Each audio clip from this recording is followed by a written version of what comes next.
Welcome back, everyone.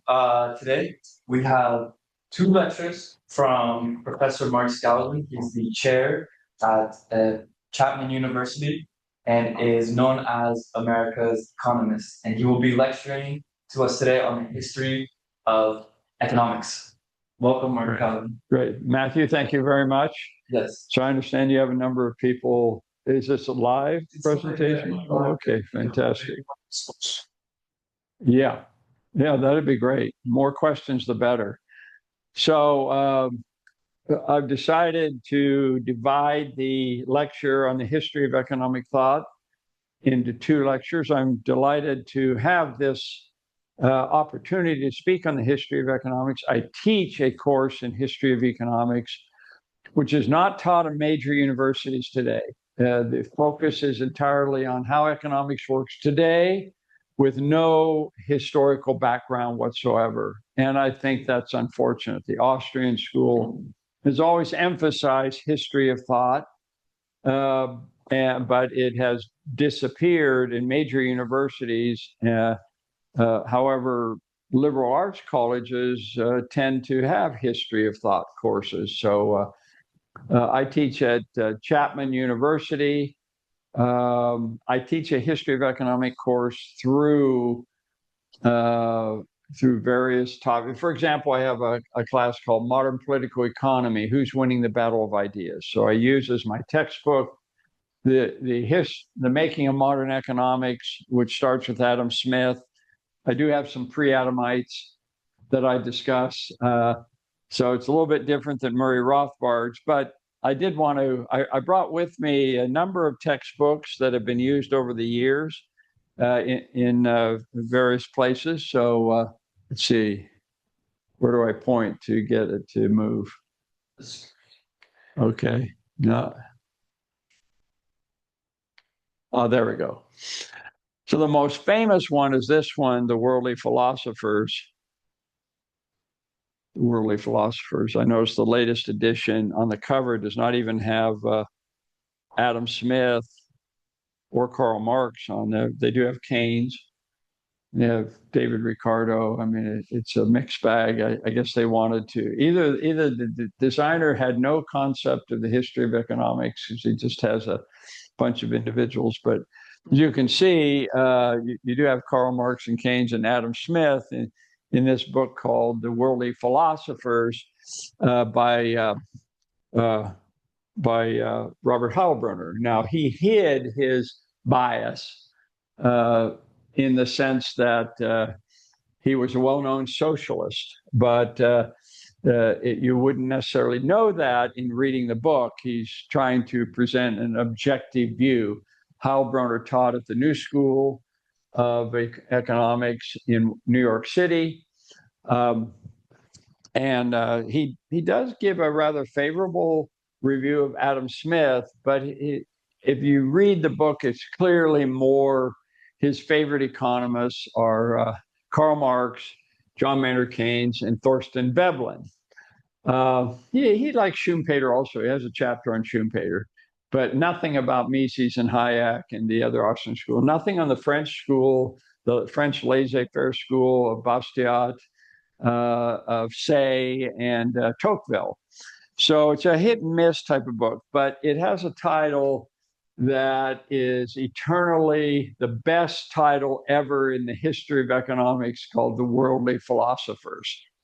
And so I met Robert Heilbroner through my publisher, M.E. Sharp, spent some time with him. And M.E. Sharp, who was the original publisher of my book, the Making of Modern Economics, and he said, he paid me the compliment by saying, your book deserves to replace The Worldly Philosophers. So that was quite a compliment from M.E. Sharp, who was a big fan of Heilbroner and published the monthly magazine called Challenge. In Challenge magazine, it was from the perspective of socialists and social democrats and so forth. Not a big fan of my point of view, the free market Austrian point of view. But nevertheless, he wanted to publish my book, M.E. Sharp, because he wanted to be fair and balanced, which was I really appreciated as a publisher. So it's since the first edition is now published by Routledge, who was F.A. Hayek's original publisher. So I'm really pleased with Routledge. But Routledge is also a publisher who will publish books of all political persuasions. And that's good because then my book gets into universities and colleges that are not necessarily free market oriented. And I want to expose my book to people who are not necessarily favorable toward the classical liberal approach, the Adam Smith approach, which I had developed. Now, in response to Heilbronner's book, whose favorite economist was Marx, Keynes, and Veblen, I approached Murray Rothbard in 1980. I said, Murray, we desperately need a history of economic thought from the point of view of free market economics. I'm willing to pay you $20,000 advance to do such a book. Would you be interested? Now, bear in mind, I'm asking for a book that is very similar to the worldly philosophers, 12 chapters, and can you write it in a year? We agreed and signed a contract, and I paid him half the money down, $10,000, and he proceeded to write this history of thought. A year passed, no book. 2 years passed, no book. But he said he was furiously writing. I found out eventually by 1990, when the book had not appeared, I said, well, what are you doing with the $10,000 that I advanced you? And he said, well, I'm writing one thing I should have brought with me is Joseph Schumpeter's book, which is a history of economic analysis. It's probably the biggest by far. It's 1,200 pages, 1,500 pages. It's one volume by Joseph Schumpeter, the Austrian economist who ended up at Harvard. And he considered himself an enfant terrible of the Austrian school. And so it turned out that Murray Rothbard was not writing a one-volume history of economics, but was writing a Schumpeterian tome of 1,200, 1,500 pages. Well, as you know, he ended up writing 2 volumes, Economic Thought Before Adam Smith, which actually includes his final chapters on Adam Smith, and then the next chapter, Classical Economics, which went up through. The most common joke was we would contact Murray, said, Murray, have you reached Marx yet? Or even have you reached Adam Smith yet? Because in the Worldly Philosophers, the very first chapter is on Adam Smith. There's no pre-Adamites in there. Murray said, no, history of economics, we have to go back to the Greeks and the Romans, which he did, and then the Christian thought, and Augustine and Sir Thomas Aquinas and don't forget the Solomon, the Spanish scholastics, that they call the Spanish scholastics, which he considers the pinnacle of a sound economic thought, not Adam Smith. So we said, when are you going to get to Adam Smith? I'm desperate to read your chapter on Adam Smith. And can you get to the Marxists and so on? Well, in 1995, he died of a heart attack, as you may know. And he actually never saw the publication of his book. In fact, I think I was the first one to receive the 2-volume set, which I have right here, in which I focus now as a 1-volume set that's published by the Mises Institute, called an Austrian perspective on the history of economic thought, with the 2-volume set together. So I was delighted to see him, but he missed the 3rd volume. His 3rd volume was supposed to be the 20th century economics, which would have included Keynesian economics, which is the most influential of all the economics that is taught everywhere. Universally, it's Keynesian economics with a mixed economy with big government. is the approach that's used today. So it's kind of unfortunate that Murray chased a lot of hares. And so, I asked him to write this book in a year, and he never did finish it because he would keep going back to it as he chased these other hares: politics, other books, politics, other articles, politics. He was heavy into the Libertarian Party and with Ron Paul and writing other newsletters and articles and stuff like that. So I was disappointed that he did not complete the book, but what he did write was really interesting. And to this day, many Austrian economists are studying Murray Rothbard's history of thought. And now there's some other books. Lawrence White has come out with a really excellent book called The Clash of Economic Ideas. He wrote this after my book, and it's basically the last 100 years. So it's all 20th century. So if you want a Austrian perspective, Larry White from GMU is really an excellent book. I highly recommend it. After you read Murray Rothbard's book, read Larry, because he covers the 20th century and Keynesian economics. Really excellent person. I would highly recommend. He's still around teaching at GMU. Now, Eamon Butler at the Adam Smith Institute has just come out with a brand new book. I don't have a copy of it. I've only read parts of it, just the introduction. Just came out, published by IEA, Institute of Economic Analysis, called Schools of Economic Thought. And what he does is he goes to the classical school, the Austrian, the French laissez-faire school, the British school, the Keynesian, the Marxist. He has everything. And a lot of it's inspired by my own history, the making of modern economics. So it's a smaller summary of the book, and it looks really pretty good. And Eamon Butler is a brilliant top economist. So I would put him, even though I haven't read it, I think it sounds like it would be a pretty good book. Okay. So this is this incredibly bizarre family tree that has been created over the years to give you an idea of what's going on. But I can tell you from my experience with students is that this family tree is a mess. It's obvious that God did not create this tree. This tree is unnatural. A mess, if you will. It's all over the place. I mean, he even has Karl Marx coming out of the British classical school. Now, it's true, he read so forth, but he was not interested in building the classical model. He was interested in tearing it down and building his own model of economics. So I always have problems with this family tree idea. I think you have to simplify what history of economics is all about.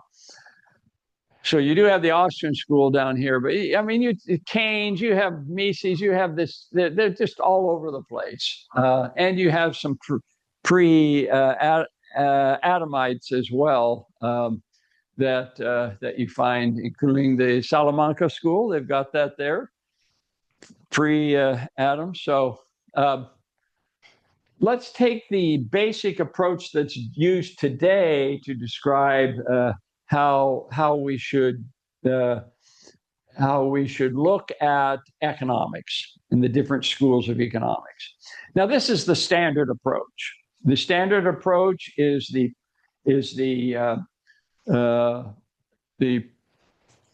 pendulum approach, swinging back and forth. So if you were to describe Millet, you'd put him way over here with the extreme right, and over here is Chavez and Maduro in Venezuela. Okay, you might have something like that, who are Marxists and so on. You have Smithians and even Anarcho-Capitalists over on this side, right? And then in the middle, as the pendulum swings back and forth, where should it settle? You see, where should it settle? And of course, the answer is in the middle. The golden mean is Keynes, big government. This is the approach that should be taken. You want to reject the extremes of both sides, and you settle on Keynes. Well, you can see I have some issues with that. To me, it's more, what is the best model of economics that can achieve prosperity for all, right? Shouldn't that be? You want peace, prosperity, and liberty. These are the three grand principles that all countries should try to adopt. Peace, prosperity, but liberty too. You don't want just, I mean, you can be super rich if the government just mandates that you receive prosperity. You will be prosperous. Here's all these free goods. You're now prosperous. But we want liberty too, because if you have a society which is authoritarian or a welfare state, you're giving lots of free goods to people, but that restricts their liberty. So you need peace, prosperity, and liberty. These are the three grand goals that you want to achieve. Okay, so this doesn't do it. And you see the media constantly caught up with the left-right dichotomy. And even we, as defenders of liberty, are constantly left and right. I mean, Murray Rothbard, even in his book, Conceived in Liberty and History, he created left-right groups before there was a left-right. You may have noticed this in the first few chapters, first few volumes of Conceived in Liberty. So I don't like this approach. I reject this approach. I've not used left-right dichotomy in 30 years of my writing, and it hasn't hurt me at all. But it does require discipline, because it's so easy in conversation and in writing to say, oh, those leftists, those rightists, so forth. So I avoid that by as much as possible. So I use the totem pole approach to economics. So what is the totem pole in economics? Well, the totem pole, in my book, I developed it, and I actually commissioned a Native American sculptor to create this totem pole. There's a picture of me pointing out. I did this about 15 years ago, and I have the totem at my home. So you have what I put is the laissez-faire model of Adam Smith at the top. And I have all these wings where they have the Austrian school and the Chicago school and the supply siders and so forth on both wings of Adam Smith. And then Keynes represents big government, and low man on the totem pole is Marx. Now, my Marxist friends actually like this totem pole because, well, what is the foundation of this? And the foundation is Karl Marx. But I like this approach because it's simple. It's something you can remember, as opposed to the family tree where everything is everywhere, crazy. Okay, so there's the name James Sagui, who is a Native American, did this nice totem pole. So I created a book based on, after I wrote The Making of Modern Economics, and that's in the book, that's where I introduce my totem pole model as an alternative to the totem pole, to the spectrum model. Because what I'm basically arguing, if I can go back to this, why is Adam Smith and laissez-faire at the top? Because countries that have adopted the Adam Smith model, and I'll get into what the Adam Smith model is, have the best performance in terms of peace, prosperity, and liberty. It achieves all three of those goals.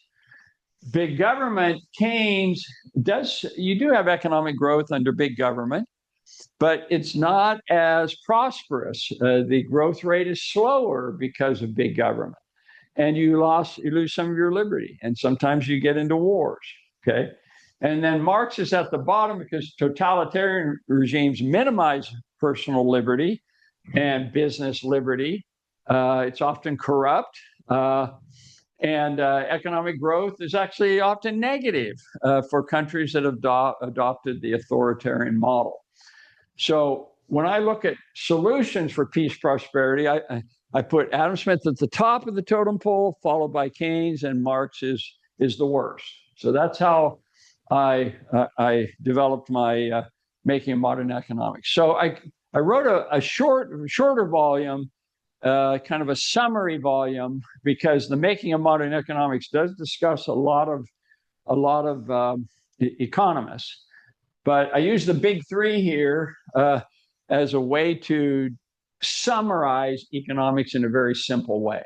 So for those of you who are really pro-Austrian, I apologize for not having Karl Menger instead of Adam Smith. I probably should have him there, but what I'm recognizing is what people see, what would attract them to read about economics.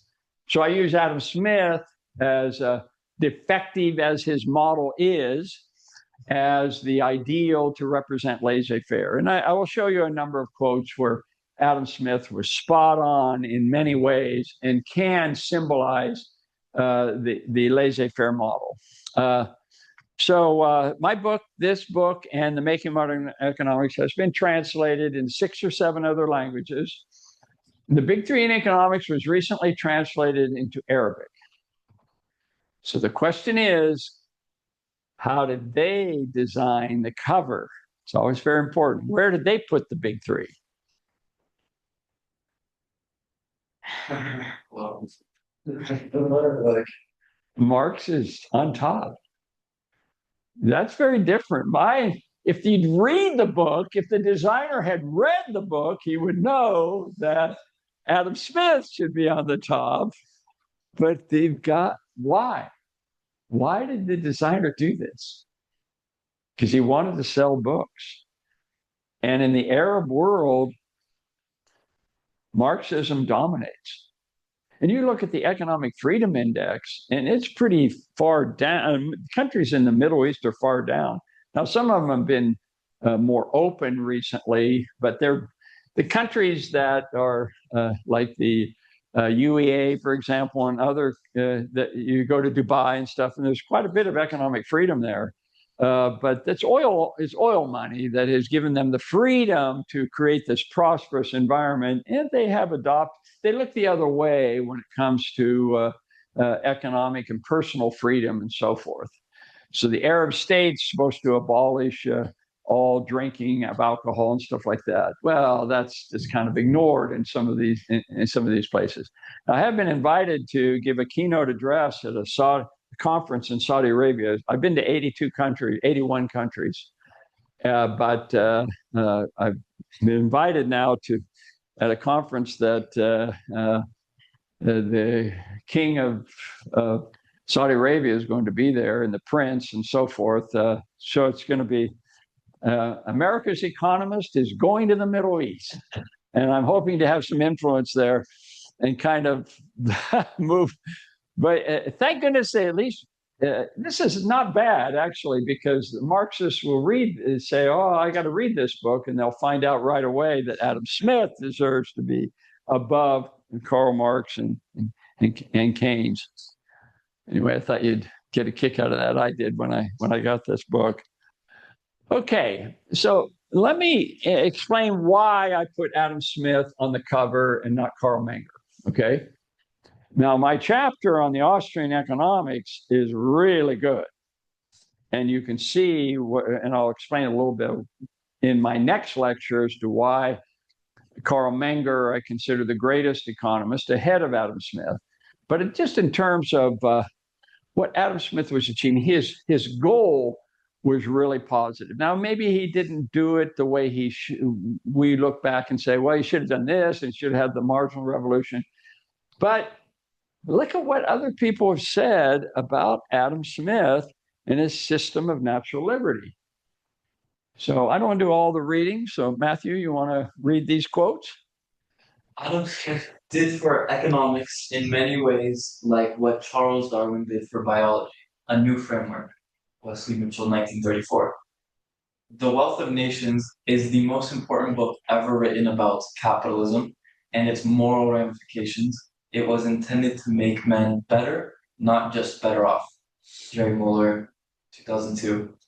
Adam Smith had one overwhelmingly important triumph. He put into the center of economics the systematic analysis of the behavior of individuals pursuing their self-interest under conditions of competition.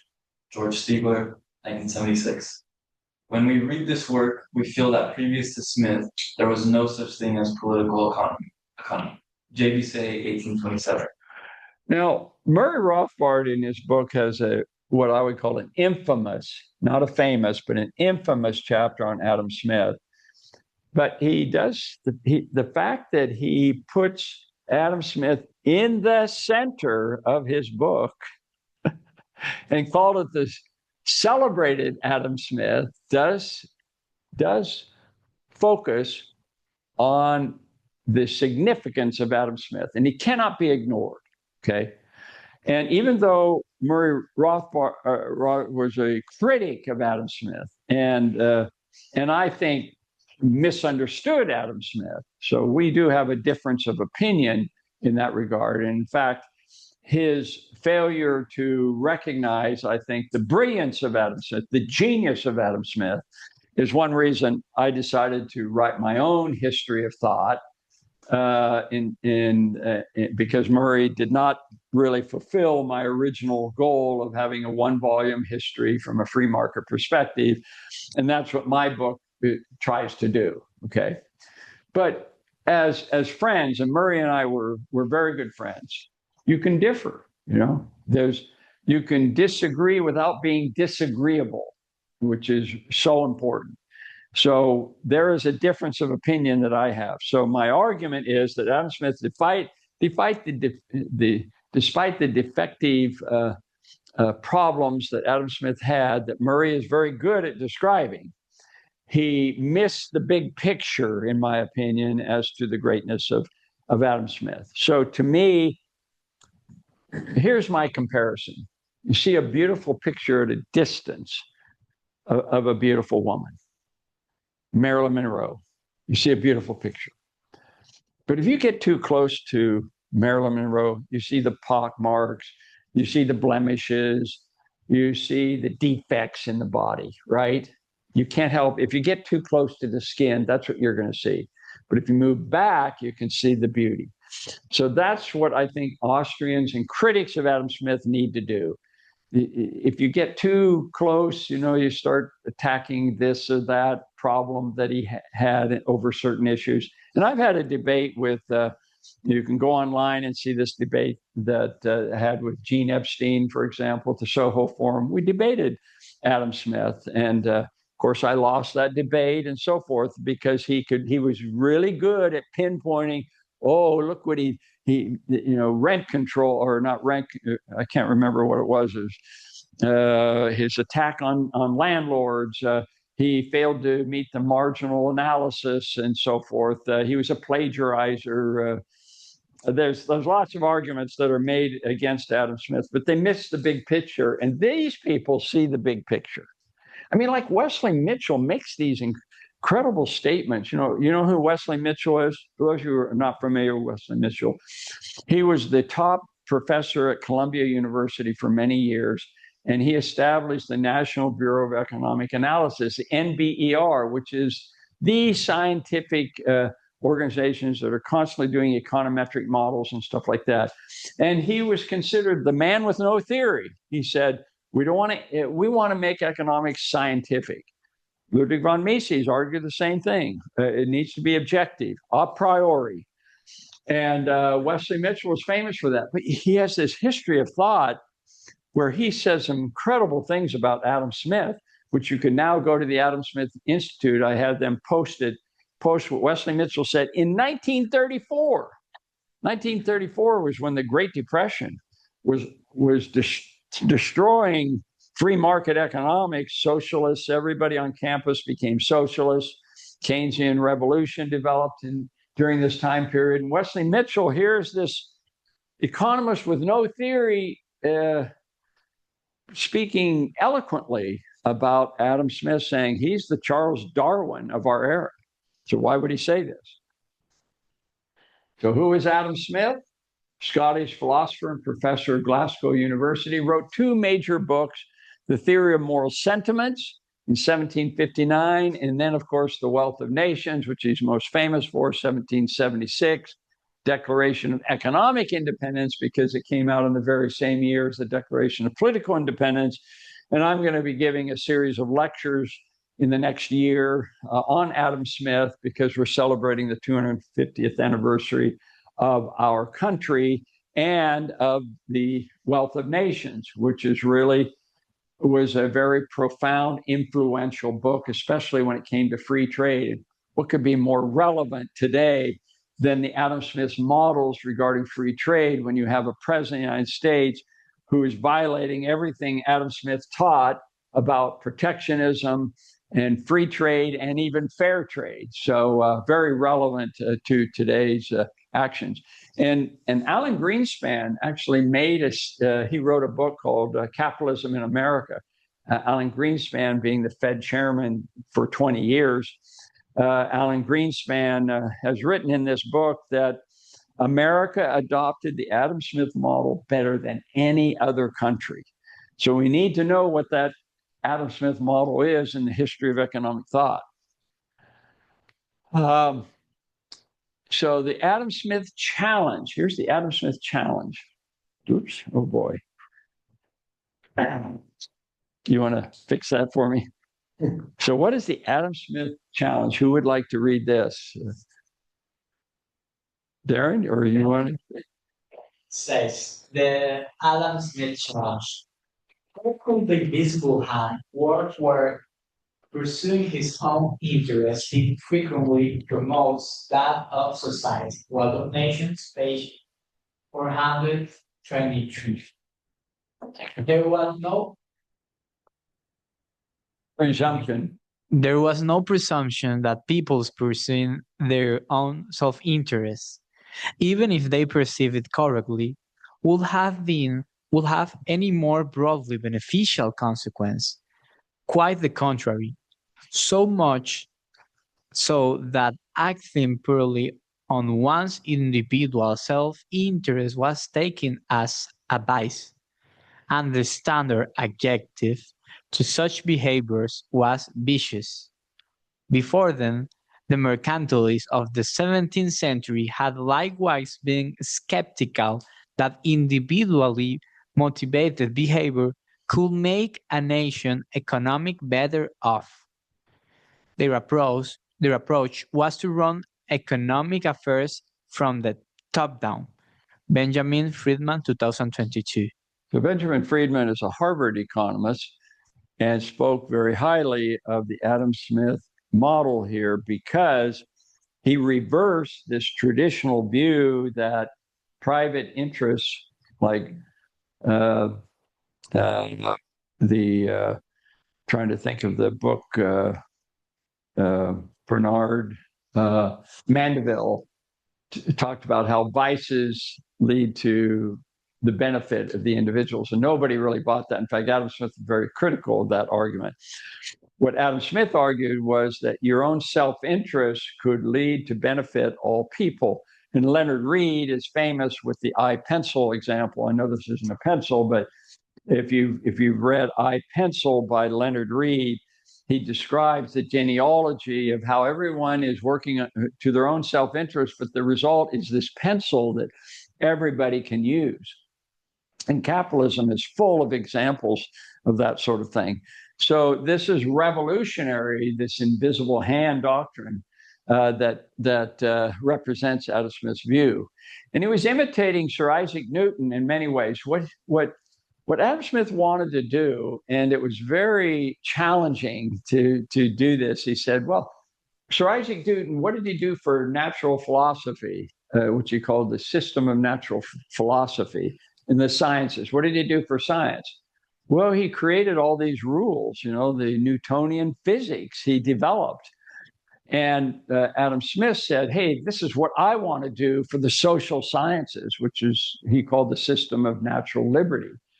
And so several historians have noticed that Adam Smith's trying to imitate Sir Isaac Newton in the behavioral sciences of human nature, okay?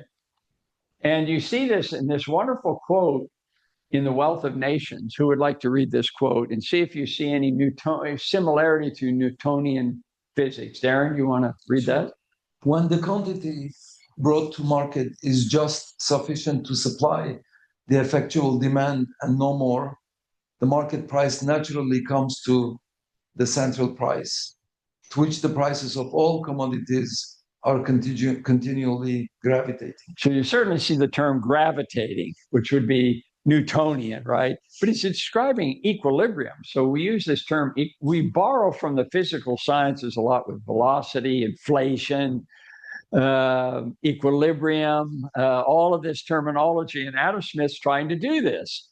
And in some ways, he was pretty effective, although I think Mises was better at that with showing the difference called the dualism, the methodological dualism between the physical and the social sciences, and they never should meet. But he did try to create the market clearing equilibrium with supply and demand, even though he didn't develop supply and demand until Alfred Marshall came along. So I know I have a 1 hour lecture, so it looks like I'm going to be we're going over a little overtime because we started late. If you want, we can continue all the Yeah. way to one. Yeah. To take a break. Okay. Yeah, so we have 1 more hour. Yes. Yeah. Okay. So this quote is so funny. You know, when you read a book, normally the author puts the thesis right in the beginning so that you know what the author is trying to say. But The Wealth of Nations, as Murray says, it's chaotic.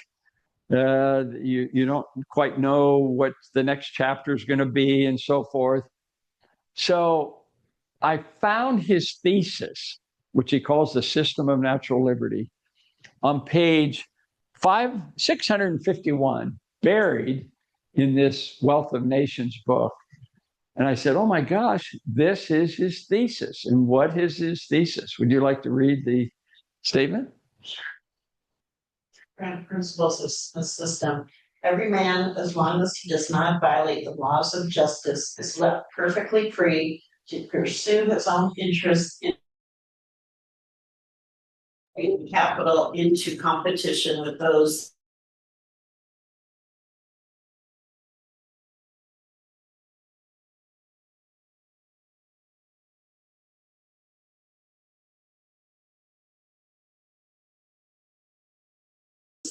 One side, rule of law. On the other side, a robust competitive model. He hated monopoly. He hated monopoly of government and private enterprise. He didn't like the East India Company, and very critical of the East India Company, which was a monopoly of trade with India and the UK. No one else could be involved. That was a private company that the government gave powers, special powers to. So he wanted robust competition. So if you see this road or the boundaries that have been set under the Adam Smith model, you have the rule of law, which means independent judiciary, you have bankruptcy law, you have certain rules to set up your business and so forth. And on the other side, you allow maximum competition with lots of other companies that can produce the same product, vying for the needs of the consumer. And within that, you maximize freedom. And so this was a great way to describe it. And then Adam Smith's model promises high hopes. It says universal opulence extends to the lowest ranks of the people. So, I mean, he's promising shrinking of inequality and benefiting everybody. So this is people who live in poor people, they can look up to Adam Smith and say, oh, just adopt the Adam Smith model. I have the opportunity to succeed. And then maximizing individual rights. Now, this is a quote that Murray Rothbard never included in his criticism of Adam Smith. And when you read it, you can see why he didn't include it, because he would be shocked on how libertarian this statement is. So who would like to read this? 1, 2, 3. Yeah, this quote right here. To prohibit A great people from making all that they can of every part of their own produce, or from employing their stock and industry in the way that they judge most advantage to themselves, to themselves is a manifest violation of the most sacred rights of mankind. Oh my gosh. You're telling me that government coming in and telling me what prices I want to set, what wages I want to set, what my business can do and can't do is a violation of the sacred rights of human beings? I mean, that's human rights there. That's not utilitarian. That's a Rothbard kind of quote, right? But he must have missed it. That's I don't know what to say. It's on page 549. I'd love to have a copy of Murray's Wealth of Nations and see if he underlined that quote, because when I saw it, it blew me away. Because Adam Smith is often criticized as just being a utilitarian. There he's talking about the most sacred rights of human beings. And of course, the theory of moral sentiments is complementary. You know, they talk about the Germans talked about the Das Adam Smith Problem.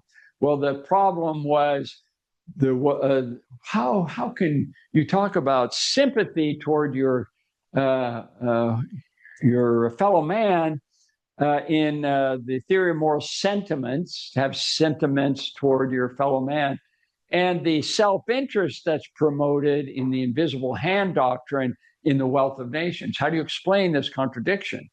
Well, Ronald Coase at the Chicago School had this wonderful explanation, which I think is the best I've ever seen. He said the theory of moral sentiments was focused on when you lived in small communities. Well, when you're in small communities, who do you depend on? Who do you help out?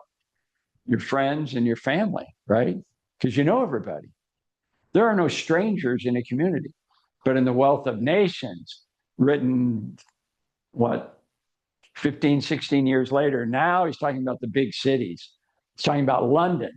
He's talking about Paris and so on. And in that town, you come into that town, do you know anybody? No, you're all strangers. So it's all self-interest. You focus on the self-interest. So there's some complementary nature. I like Coase's explanation for that. I don't think there's a contradiction there. And then this is from Alan Greenspan. Who would like to read this from Capitalism in America? You like to read that? I would keep advancement and a society in which wealth multiplied opportunities around it. In doing so, he performed a remarkable intellectual somersault. Until this point, people had generally regarded the pursuit of self-interest as, at best, unseemly and at worst, sinful. Smith countered that provided it took place within the constraints of law and morality, the purpose of self-interest boosts the well-being of the entire nation. So the only thing he left out was the need for robust competition, because if you feel business has deceived you or defrauded you, you have to have the ability to go to another competitor and say, I'm not dealing with this guy anymore. I'm going to go to someone else, or someone took advantage of you price-wise and so forth.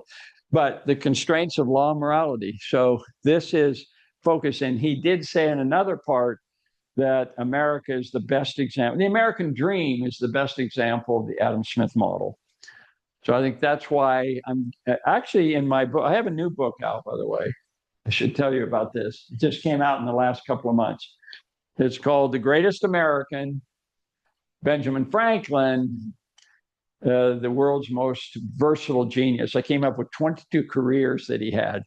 So I have this chapter 27. I have a couple of academic articles. This is not a typical biography of Benjamin Franklin. It's 80 short chapters on Franklin and how he would view today's modern world and the hot topics like taxes and inflation and war and trade and so forth. And so I'm going to give talks on chapter 27 of my book is called Benjamin Franklin, Adam Smith's Invisible Hand. And why is he Adam Smith's invisible hand? Because the chapters that the Wealth of Nations has, and it's a big section on America, is very positive. And in fact, there's a prediction that's made that Adam Smith made, that America would become one of the greatest nations in the world. And he supported in the Wealth of Nations economic or independence, political independence. And that was very This is 1776 at the beginning of the American Revolution. So for a Brit to write a book in favor of American independence was not very popular. And yet the book sold out. The Wealth of Nations sold out on the very first day. So what are the three elements of Adam Smith? One is limited role of government, the need for justice and the rules of the game. And this is a quote that it's actually a combination of quotes. So who would like to read this? Should we start over again? Yeah. Little else is requisite to carry a state to the highest degree of opulence from the lowest barbarism, but peace, easy taxes, and a tolerable administration of justice. All the rest being brought about by the natural course of things, all governments which thwart this natural course, which force things into another channel, or which endeavor to arrest the progress of society at a particular point, are unnatural, and to support themselves are obliged to be oppressive and tyrannical. Wow. Man, that last statement is a Rothbardian kind of statement, isn't it? And that's his, that would be Rothbard's case for anarchy, right? Anarcho-Capitalism would be right there. I wish he was alive again today, because he's one of those people. There's a lot of people in life that you meet that you say, what? Oh, I'd sure like to talk to Murray Rothbard, what he thinks about this or that today. This would be a quote. When I found this quote by Adam Smith, I thought, oh, that's pretty good. That's a very libertarian statement. So anyway, and then his statement that prosperity, highest degree of opulence can be achieved through peace, easy taxes, and a tolerable administration of justice. Now he's missing one element. He should have said sound money. You got to have sound money also. You can't have runaway inflation. So I would add that. But, peace. Do we have peace in America? More or less. I mean, you have a huge military industrial complex, and we're fighting wars now in the Middle East and stuff like that. But it's a volunteer army, and it's not quite, it's semi-peace. Okay, we say semi-peace. What about easy taxes? Do we have easy taxes? And what is the definition of easy taxes? If Congress was told by the president, from now on, the only taxes we charge are easy taxes. So what would be an easy tax? What percent? Zero. Well, yes, that would be really easy, because then there's no taxes. Very good. But what easy taxes by that Adam Smith meant, you pay the tax without evasion, without going through tax shelters, tax havens. You just pay the tax. And the best example is Russia. After the collapse of the Soviet model, Russia immediately adopted the Western-style progressive taxation up to 70%. Well, the Russian mafia refused to pay it. They didn't pay any taxes. And so the Russian revenue was really quite small. So under Putin, believe it or not, because there was some influence from the Cato Institute, they adopted a 13% flat tax. And all the Russian mafia said, oh, it's not worth fighting. We might go to jail and stuff like that. Under Putin, let's just pay the tax. And so revenues increased dramatically with their 13% tax. That was an easy tax. But that's what we mean by easy taxes. So do we have easy taxes in America? Oh. No, because there's all kinds of tax shelters, and we find ways to get around it. Even Warren Buffett says wealthy should pay more. He also fights the IRS on all kinds of issues. And finally, a tolerable administration of justice. Now, when I was in Mexico last week, I asked them this question, and they all said, absolutely not. There's no tolerable administration of justice, even imperfect. It's very corrupt. What about America? I think you could say that we have a tolerable administration of justice. So there's a lot of problems and issues. Last night, MSNBC and NBC had this program on Sing Sing Chronicles about people who were sent to jail for life who never committed the crime. And my wife and I were involved in 12 years teaching at Sing Sing Penitentiary in New York. We met a lot of those who were definitely innocent and struggled. Well, this is a whole series on NBC on efforts to free these people, and they were freed. Eventually, they were freed. The system finally worked after 20 years.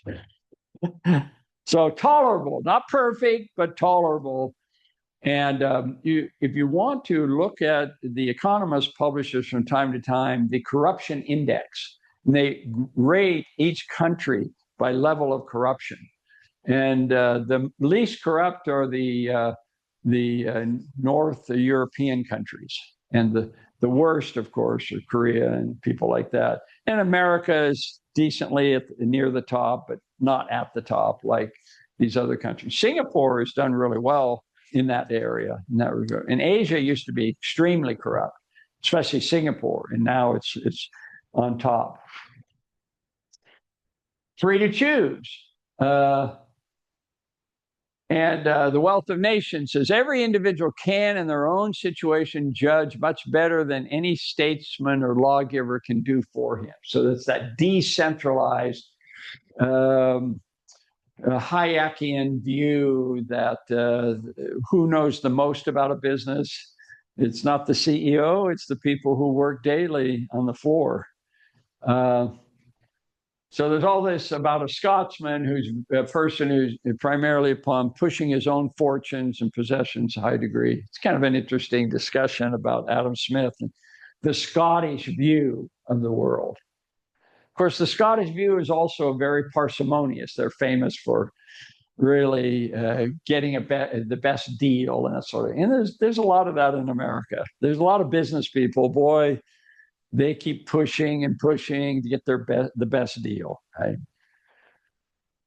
And then finally, a robust competitive marketplace. So this is from Heilbronner, who's a socialist, but he writes very favorably here on this aspect of the need for robust competition in the Adam Smith model. So Darren, you want to read that one? Self-interest drives man to action. But a man who permits his self-interest to run away with him will find that competitors have slipped in, will find himself without buyers in the one case and without employees in the other. Thus, very much as in the theory of moral sentiments, the selfish motives of man are transmuted by interaction to yield the most unexpected of results, social harmony. The market is that it is its own guardian. If output or prices or certain kinds of remuneration stray away from their socially ordained levels, forces are set into motion to bring them back to the fold. It is a curious paradox which thus ensues. The market, which is the acme of individual economic freedom, is the strictest taskmaster of all. Pretty interesting comment by a socialist who's saying some very positive things about how the market, the competitive market, forces create harmony. Actually, is the social harmony that was talked about by many different French economists, it really is a positive force at work here. Individual economic freedom can lead to the social benefit of everybody because of this competitive model. Adam Smith said, free market capitalism moderates the passions. Okay, so it doesn't eliminate fraud in business. You still see it in many activities that have the rule of law and the competitive model, but still you have the Bernie Madoffs of the world who show up and defraud people and Ponzi schemes and stuff like that. We read about them every day. They have TV shows about greed and all that sort of thing. But it moderates the passions is really the key. And this is a statement by Dinesh D'Souza that makes this point. So who would like to, you want to read that one? Capitalism civilizes greed in much the same way that marriage civilized lust. Mm-hmm. Greed, like lust, is part of our human nature. It will be futile to try to root it out. What capitalism does is to channel greed in such a way that it works to meet the wants and needs of society. So that's that invisible hand doctrine again. I think it's very powerful. But of course, you you are going to have lust and greed and selfish attitudes, but it's moderating those passions. Okay, that's the key. Yeah. How can Heilbronner make that quote, previous quote, and still be socialist? That's his justification. Well, he had a evolution, and as a matter of fact, right before the Berlin Wall came down, he wrote an article, a confession, if you will.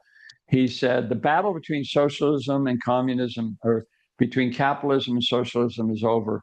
Capitalism has clearly won, and despite our criticisms of capitalism and so forth, the fact is they deliver the goods, and socialism did not. And he actually wrote in a second article, Mises was right. This long battle over socialism, and Mises was right. So I think that he had some really positive things to say about Adam Smith, but he dismissed them initially. He said there's other overwhelming factors.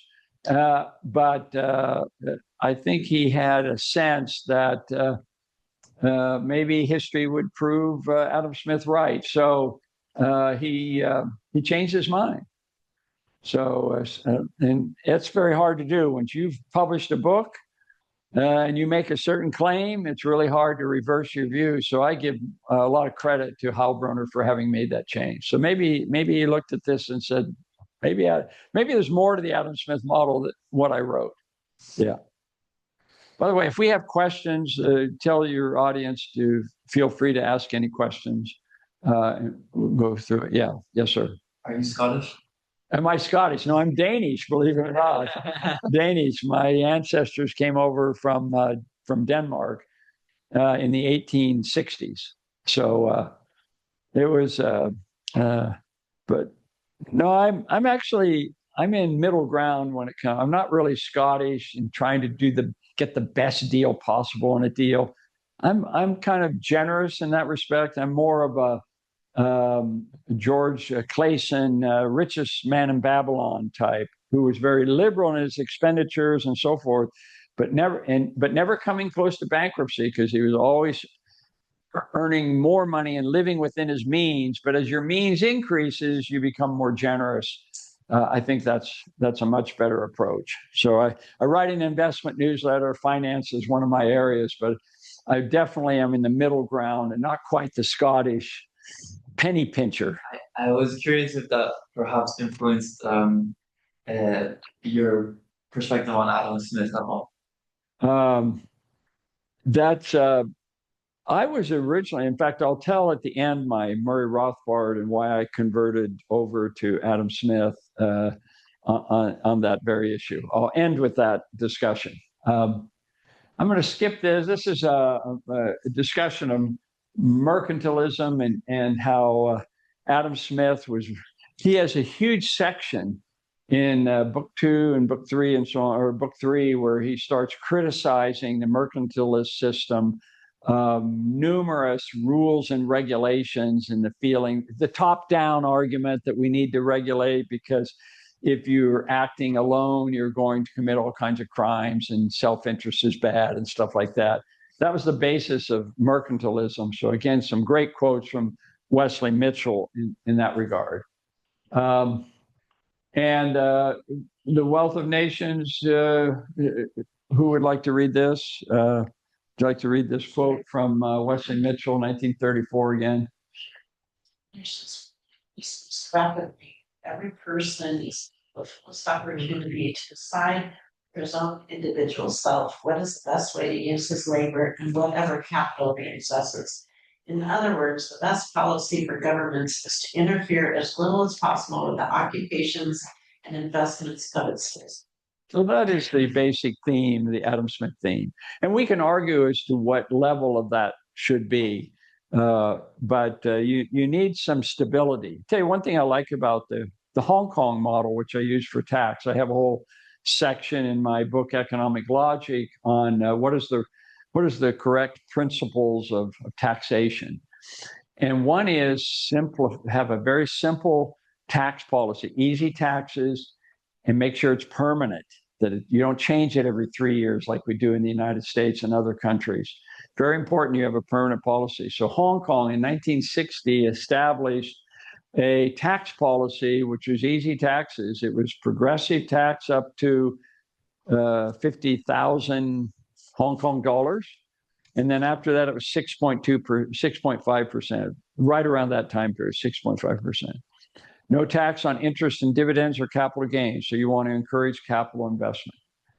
And they also had no tax on any foreign. They wanted to encourage exports. So they said no tax on foreign income. And that was their model. They also have a rather heavy real estate tax, no sales tax. And so it's a very simple model. And they did that in 1960. How many times did they change their tax law since 1960? They've made a few little minor changes, but basically it's the same tax system. Can business plan when that's the case? You better believe it. So Hong Kong has gone from a country that was just a rock, that they imported water and food.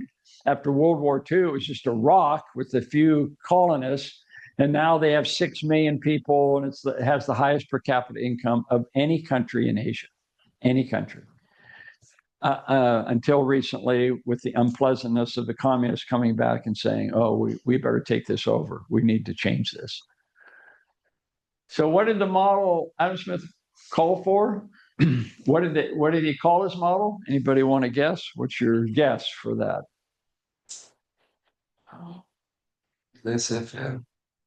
He actually never used the term laissez-faire in his entire. He spent 2 or 3 years in France and learned from the laissez-faire French physiocrats. That's where he developed his model, but he never called it laissez-faire. System of natural liberty. Correct. System of natural liberty. Now, notice he did not call it the system of social justice. Notice that he did not call it the system of equality, did he? He called it the system of natural liberty. So what is the highest ideal under the Adam Smith model? Maximizing liberty. Okay. All of these are good terms, but he never used any of these. He did use this once, invisible hand, but almost all the time he's calling it a system of natural and perfect liberty. Sometimes calls it perfect liberty. Again, trying to imitate Newtonian physics. That's why he shows E. And this is a quote from Brad DeLong. So would you like to read that? He's an economist at Berkeley. Chose liberty because it leaves people free to do what they want with their labor and their possessions. Natural becomes it confirms with human nature. System because it can be and is extended to the status of general principle. Let people decide what they want to do with their things and their labor, and they arrange themselves in a large, highly productive societal division of labor. Self-interest focuses the people on creating value. Competition curbs any distracting focus of self-interest on accomplishing exploitation. Okay, so Brad DeLong is not normally quoted by free market people, but I love these quotes from other economists that give you the general view there. So the Adam Smith model has 5 elements of it. It's pro-saving, it's limited government, low taxes. And by the way, on pro-savings, I should mention that both Murray Rothbard and Milton Friedman criticized the idea of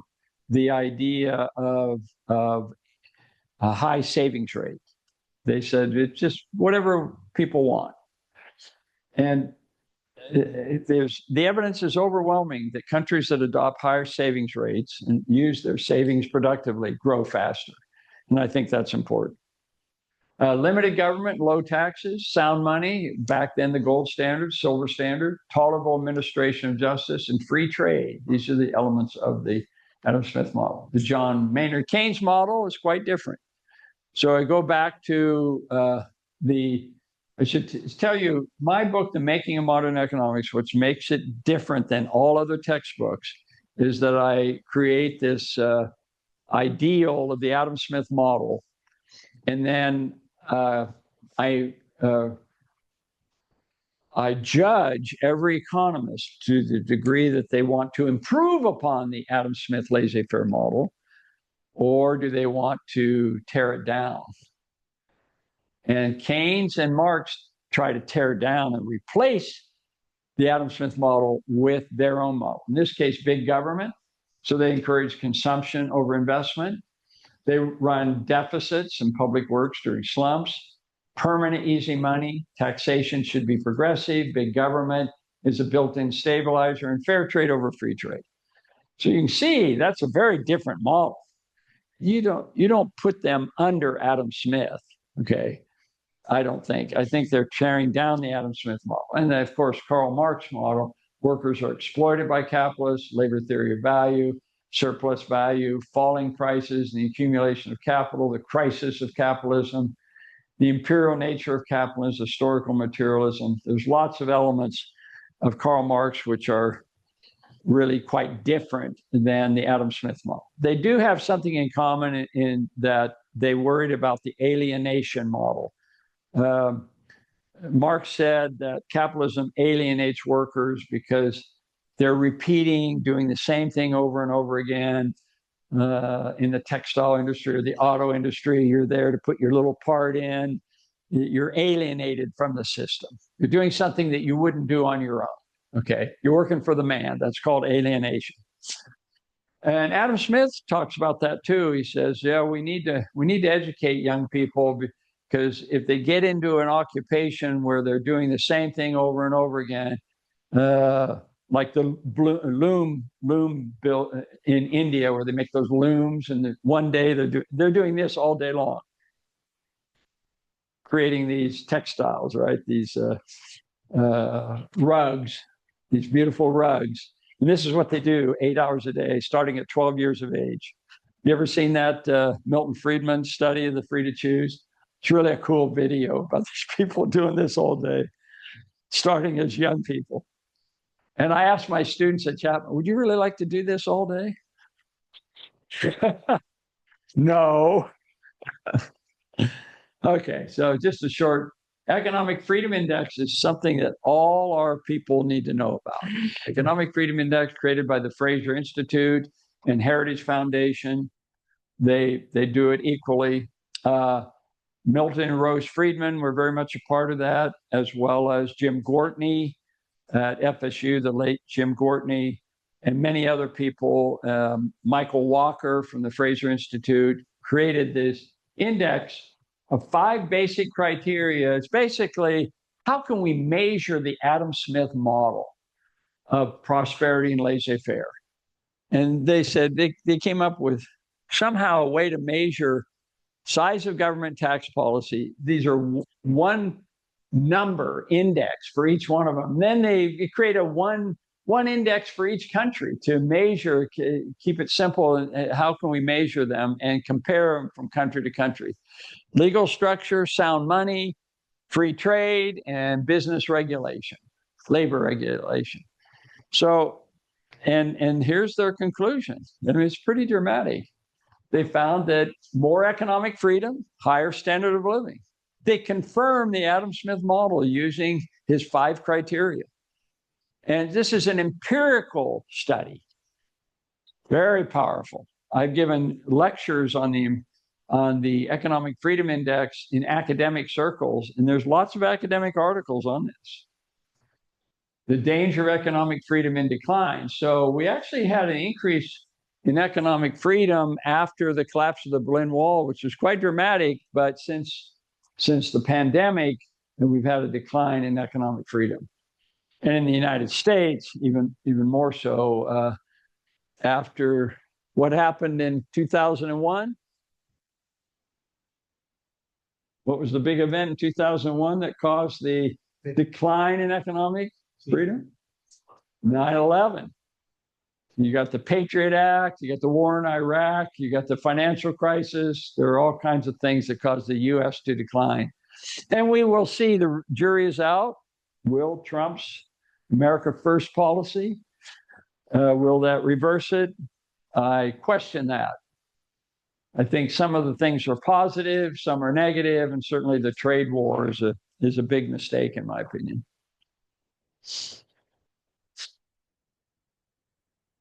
And then the economists warned. Who would like to read this? Yeah. Governments have jettisoned principles that made the world rich. Free trade and a modest role for government. Today we face an overburdened government, rising taxes, rising debt, and excessive regulation. Well, this is the Economist going back to its roots, because the Economist it got started by promoting free trade. That was their big belief, and this is a criticism of Keynesian economics, isn't it? And a lot of people complain that the Economist has turned Keynesian. Well, not with this quote, not with this cover story. Or Free Markets History. I don't know who wrote this, but that was I think a libertarian wrote this at The Economist. And I'm friends with Daniel Franklin, who's the publisher there. We're longtime friends, and I'd like to think I maybe had some influence. Who knows? So let me just end by telling you my story of why I wrote The Making of Modern Economics and why I think it's modestly that I think is the best history of economics. And I do have chapters on Marx and Keynes, and I give full copy to them. So I'm not like the worldly philosophers, leaves out the laissez-faire school, leaves out the Austrian school except Schumpeter. There's nothing on Mises and Hayek. Leaves out the Chicago school. Milton Friedman's not even there. I asked Heilbronner about that, and he said, well, he's just like Adam Smith. I didn't find anything new from him. I thought it was just really ridiculous. So as I told you in the beginning, I commissioned Murray Rothbard to write the history of thought. I wanted a one-volume history that started with Adam Smith, and he wrote a completely different book. And it's a very important book. I don't want to deny the deserts in reading Murray Rothbard's book. A lot of deep insights and so forth. But I was disappointed that he didn't write a general history. His is more of an academic history for real Ph.D. economists who want to read history of thought. So, but I was still under the influence. And when Murray Rothbard wrote his chapter on Adam Smith, I was converted. I thought, well, maybe Adam Smith isn't really a great economist after all. We need to focus on the Richard Cotillion or the Spanish scholastics. Maybe we should just put them up and replace Adam Smith. So my very first chapter, I decided I want to write a one-volume history, so I started writing it. My first chapter is called "It All Started with Adam." Kind of a biblical reference, it all started with Adam. I wanted to come up with clever titles and pictures and things that would appeal to modern day students who want stories and they want pictures because they look more than they read, right? Okay, so I was working on that. So my first chapters all started with Adam, and it was heavily under the influence of Murray, rather critical of Adam Smith. And I took this first chapter with me, and I went out to Utah, where my wise Uncle Cleon, who was an author himself, an historian himself, more in politics and religion than economics, but he had written about economics. So I handed him the chapter, and I said, I'm writing this book. Here's my first chapter called It All Started with Adam, about Adam Smith. Can you please read this? And before even reading it, he put his arm on my shoulder and he said, Mark, the Adam Smith model of the invisible hand is inspired of God. Well, when he said that, it took me aback. I thought, ooh, wait a minute. Who's right about this? Is it my mentor in economics? I did a Ph.D. under Murray Rothbard's guidance on the 100% gold standard. So I was a Rothbardian through and through. Is Murray Rothbard right, my mentor, or is my wise Uncle Cleon right? Because they both can't be right. How do I decide? So what do you think I did?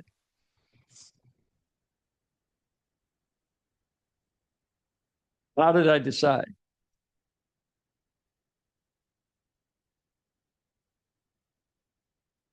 Well, some people say, well, you prayed. No, I didn't pray. I decided to take The Wealth of Nations in my hand,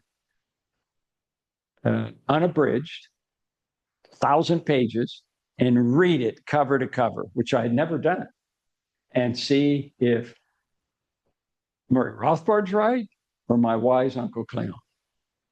And it took me several months to read it, cover to cover. I still have the copy. I should have brought it with me. Underlined, marked it up, raised questions, did all of that, found the quote on page 651. Okay.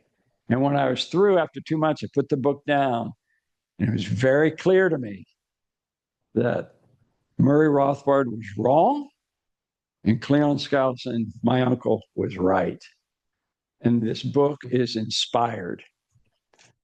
And even though it's full of mistakes and defects, it's like the Marilyn Monroe picture. From the big picture, with those quotes that I gave you, he had his heart in the right place. Adam Smith did. And so I started writing. So I tore up that chapter and I rewrote it, still with the same title. It all started with Adam. And it's more of a positive contribution, as you will see in reading the book, as opposed to the negatives. So how do I deal with the problems that Adam Smith had? Well, I basically say this is what other economists did when they came along. The French laissez-faire school of Say and Bastiat and Tocqueville, the Austrian school of Menger. In fact, Menger, what's really interesting about Menger, a lot of people don't know this. In fact, it's not even in this current new video. They have this video on Menger. Have you seen it? Have you seen the video? Yes. Yes. The video leaves out a very important thing, because Menger noted when he studied the stock market, for example, prices in the stock market, that it didn't fix the cost of production, labor theory of value idea. He discovered the marginal principle of subjective value by looking at the stock market and finding out that it's a marginal subjective value of a small number of buyers and sellers that determine the price every day of stock prices.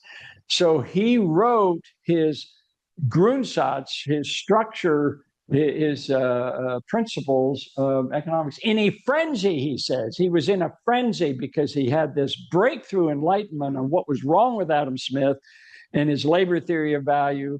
And he wrote it in a frenzy. And boy, if you read Principles of Economics by Menger, I mean, that book does not need any changes at all. It is brilliant from beginning to end. And he exploded the myths of the labor theory of value and objective cost of production models and all that sort of thing.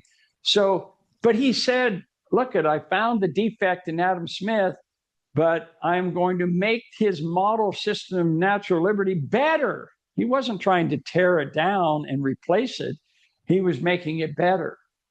And so that's my chapter on Austrian economics in the making of modern economics is called Out of the Blue Danube. You know, because Vienna, Danube River goes right through Vienna, out of the blue Danube. And my chapter on Ludwig von Mises is called The Missing Mises, because he's missing in most textbooks. But he had these profound things. I have 4 chapters on the Austrian school and how they improved the Adam Smith model. So that's my approach. And what was interesting when I finally finished, and the book went through lots of editing, you know how an editor makes all these changes and there's delays and stuff like that. The book was the pub date, the official pub date, which is very important for a book. You always need to note the pub date. So the pub date was March 9th, 2000, very beginning of the new millennium. All right. And I looked at that date and I said, March 9th. God, that really sounds familiar. Is my wife's birthday? No, that's March 20th. Is it our anniversary? No, that's April 19th. What is March 9th? Is that your birthday? You will love this because it's the anniversary of March 9th is the pub date of the Wealth of Nations in 1776. So you are favored of heaven, my friend. Yes.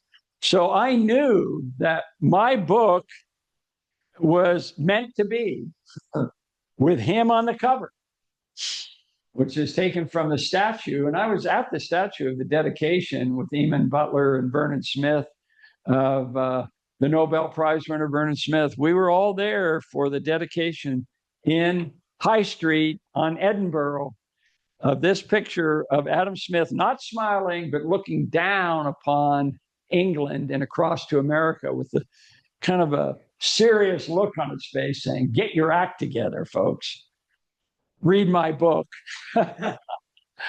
Anyway, so we're going to take a break at this point, go to lunch, and we'll come back and I'll explain how the Austrian school fits in with the whole thing that's and before I do want to pass out. I don't know how many of you have received. You guys have, I think, got a copy of that, but maybe you didn't. So this is a Economics of Life Made Simple. Did you get? I think Economics of Life Made Simple, Skeptic Magazine cover story, and this is kind of a summary or up-to-date version of the Adam Smith model of economics and how to apply it today. So with that, thank you all, and we'll see you in an hour.